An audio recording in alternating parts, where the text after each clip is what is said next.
Good morning, everybody, and welcome back to another episode of Spill the Tea. Today we are going to be talking about Juuling. In the studio with me today, I have 3 people that currently Juul and or have Juuled in the past.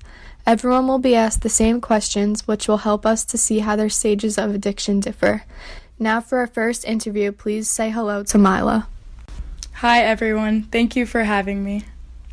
Mila, you are the most chronic Juul user we have here today.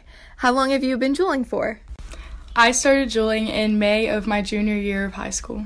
How many times do you use the Juul a day? And is there a specific time of the day or feeling that you get that makes you want to use it?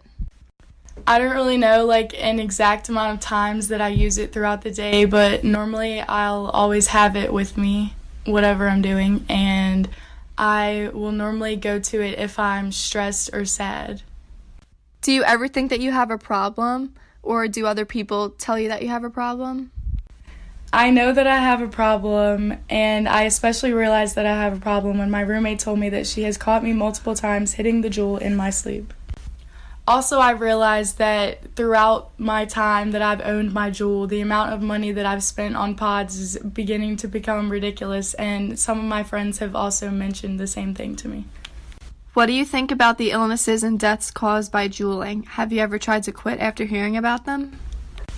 No, it's not really alarming to me, and I haven't really cared to try and stop.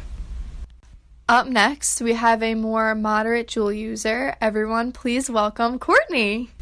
Thank you so much for having me. Courtney, how long have you been Juuling for? Since junior year of high school. How many times a day do you use the Juul? Is there a specific time of the day or feeling that you get that makes you want to use it?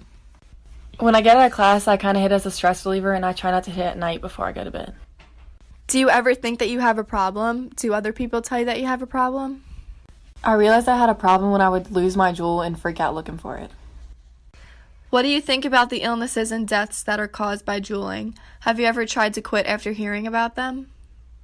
They made me slow down, but I didn't stop. I think other things like THC cartridges are what causing these illnesses.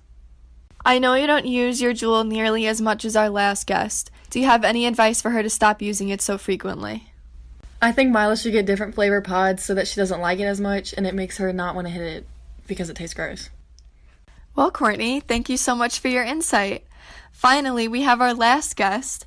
Lauren recently quit Juuling almost cold turkey. Hopefully her experience will help our other guests quit as well. Good morning.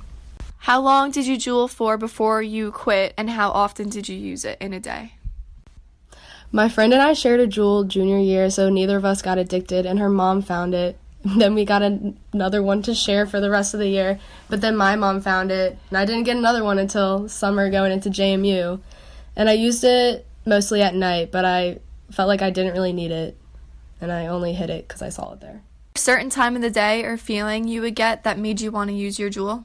I used it mostly in social settings like parties or when I'm with other friends that have a Juul. There isn't a certain time of day that I needed it, though. If it's out of sight, it's out of mind. Did the illnesses and deaths seen in the media recently have any influence over you wanting to quit? One of my friends told me their friend was in the hospital with glass in their lungs from Juuling, and that scared me. I also don't want to be a senior in college in the real world, still being dependent on a Juul. What advice do you have for Courtney and Mila regarding quitting? I don't want to see my friends get lung diseases when it can easily be avoided. Well, that's all the time we have today on Spill the Tea. Come back next week for another debrief on a hot topic. Thanks for listening.